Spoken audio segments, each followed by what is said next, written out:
পশ্চিমবঙ্গ সরকারের নির্দেশ জারির ২৪ ঘন্টার মধ্যে রাজ্যের জেলায় জেলায় চালু হলো হোল্ডিং সেন্টার।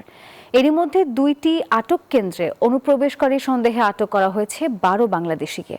অনুপ্রবেশ ঠেকাতেই এই সিদ্ধান্ত বলছে শুভেন্দু প্রশাসন। কলকাতা থেকে ভাস্কর সর্দারের পাঠানো তথ্য ছবি নিয়ে থাকছে ডেস্ক রিপোর্ট।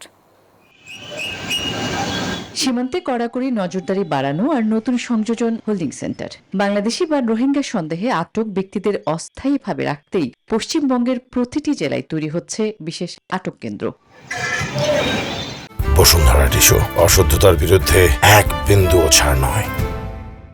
রাজ্য প্রশাসনের দাবি, অবৈধ অনুপ্রবেশ ঠেকাতে ডিটেক্ট, ডিলিট অ্যান্ড ডিপোর্ট নীতির অংশ হিসেবে নেওয়া হয়েছে এই উদ্যোগ।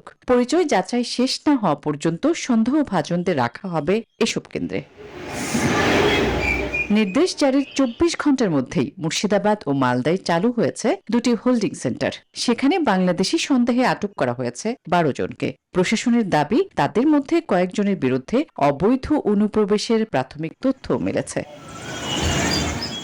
নতুন নির্দেশনা অনুযায়ী সন্দেহভাজন ব্যক্তিদের সর্বোচ্চ ৩০ দিন পর্যন্ত রাখা যাবে এসব কেন্দ্রে। এই সময়ের মধ্যে পরিচয় যাচাই শেষে তাদের হস্তান্তর করা হবে ভারতীয় সীমান্ত রক্ষী বাহিনী বিএসএফ এর কাছে। এরপর শুরু হবে নিজ দেশে ফেরত পাঠানোর প্রক্রিয়া।